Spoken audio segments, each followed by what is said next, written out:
Alright, since the previous video was about the ugliest helmets in history, the next logical step, of course, is to talk about the prettiest helmets in history. Now, I have to narrow it down to just my personal favorites, because if I were to talk about all the interesting and well-designed and good-looking helmets in history, this would probably be a 6-hour video or something like that. It would take way too long. So this is just, my absolute personal favorites. Also, what I should have already pointed out in the previous videos, I don't know much about helmets. It's never been my specialty. Now, I'm very much interested in reading up more on armor in general. It's just that time is the issue these days. So, yeah, I've tried to make sure that the information here is accurate, but forgive me if there are any errors in what I found, or if there is any mispronunciations, things like that. And by the way, for those who might be wondering about whether there is a difference between the term helm and helmet, as far as I could determine, there isn't. For practical purposes. They are really used interchangeably quite often. Helmet is the diminutive form of helm, so it could be used to distinguish something like a great helm from a smaller helmet, but I don't think this is really done consistently. Very often the terms are used interchangeably, and you could argue that it's just, pedantic nitpickery to make a distinction and insist on it. So I tend to just use the word helmet for everything. Either way, so let's get started. First one is a bit off the list because I can't quite make up my mind on this one. So this is the foot combat helmet of Sir Giles Capel, circa 1510. And on the one hand, I find it a little bit ugly. In fact, I was actually thinking about including it in the list of ugly helmets, even though this one would have belonged there more, in my opinion. This one is kind of ugly. The other one is... I find it really interesting. It is intriguing in a way. I do very much appreciate how well made it is. It's very even. The spacing on the holes is, perfectly even and symmetrical. Probably the best protection you can possibly have. So it's a very interesting helmet, and it looks kind of cool, and at the same time, I'm not really sure if it's my thing aesthetically. So anyway, another thing I wanted to mention is Aztec helmets. Now, again, I can't quite make up my mind. On the one hand, they seem a little bit over the top, but they are also pretty badass. I mean, animal helmets like that generally look really interesting, and depending on the reconstruction, they can certainly be pretty from an artistic point of view, and I would imagine they offer decent protection as well. So, on the regular list, if you will. Again, this is in a very loose order, but somewhat ordered. So the first one is the Phrygian helmet. This I actually changed my mind on. I used to not like this shape with this sort of comb at the top. I used to think that looks kind of silly, but now I actually do appreciate it.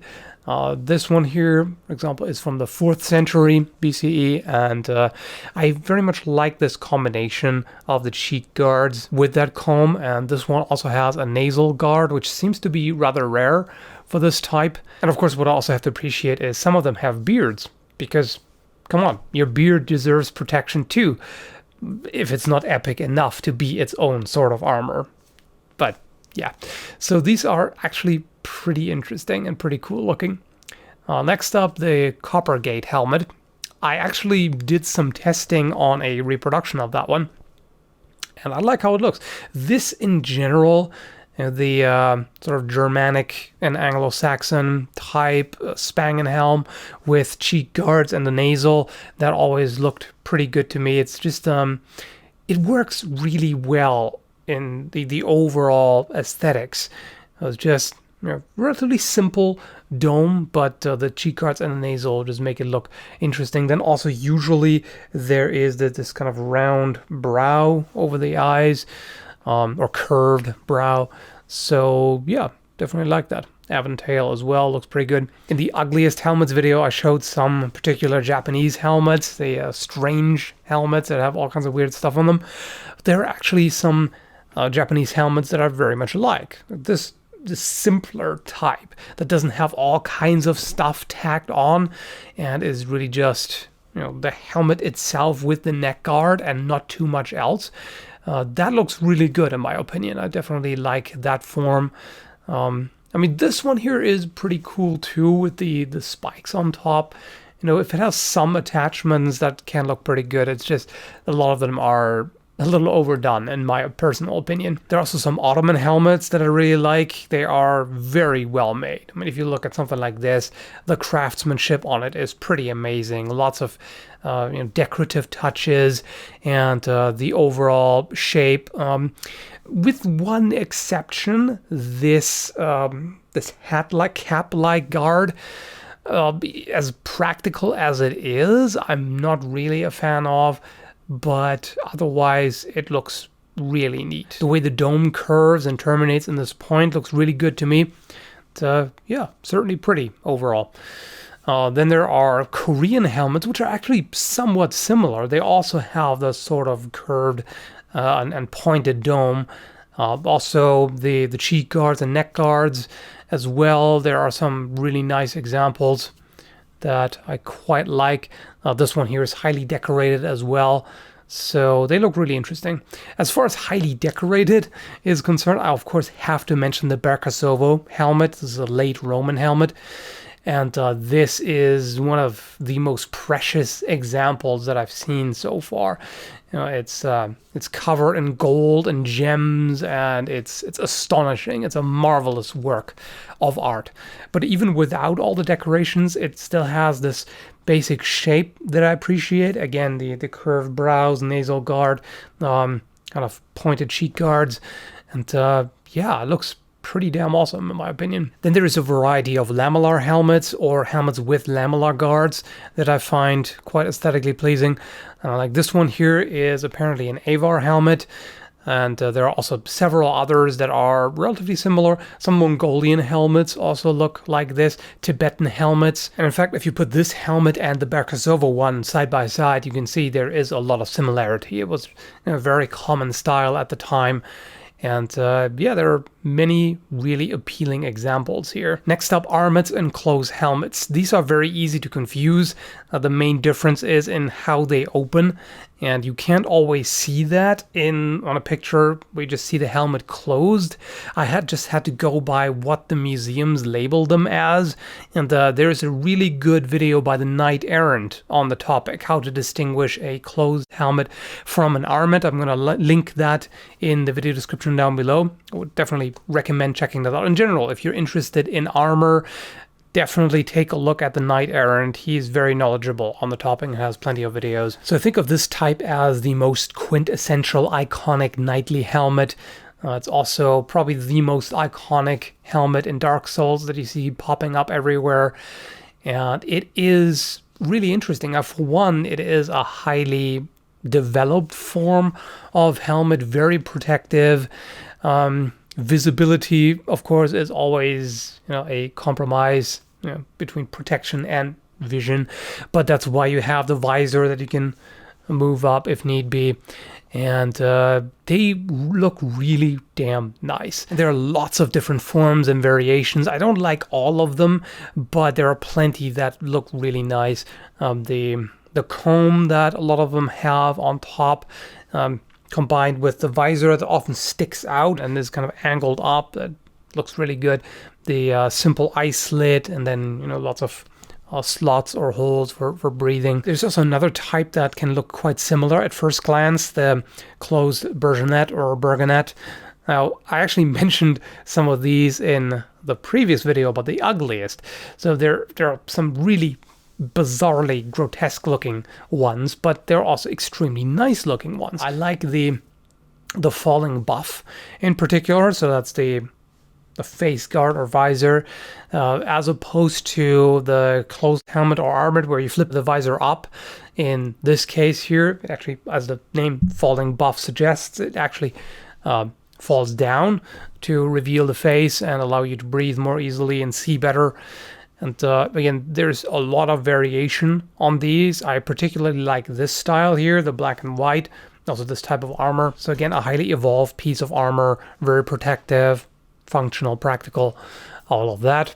And this one also is quite a nice example. Helmet of the Guard of King Louis XIII of France. Next up is the Italian barboot or barbuta. Now, technically, there are some armaments and closed helmets that I like more than the barboot, but you'll see in a moment why I group it this way. So these are quite interesting. Again, lots of different shapes. Some of them look kind of sad, some look more angry. So generally you have this eye opening and then a slit in front of the face, which can be of varying sizes. So this again is a bit of a compromise between vision and breathing and protective value. Next up, the Chalcidian helmet, and you'll see the similarity here, and this is pretty interesting to look at. So this one here is from 450 to 400 BCE, and the barboot is around 1450. Especially if you look at these two here, the barboot might as well just be the steel version of that one. And I also remember reading that the barboot was intentionally based on Greek helmets, so it's no coincidence.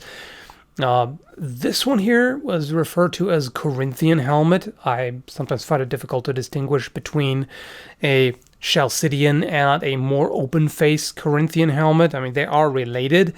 As far as I know, the Chalcidian helmet is simply a later version. They just made the face more open to help with vision and being able to hear.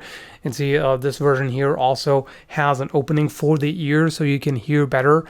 Which some of the older Corinthian helmets do as well. So you can see the typological development there. And since I'm already talking about Corinthian helmets, we're almost there. There's just one more in between, the Loch Henny helmet. Now this one is a gallo glass helmet from 1420. And again, you can see the general theme. This just happens to be the kind of helmet that I like.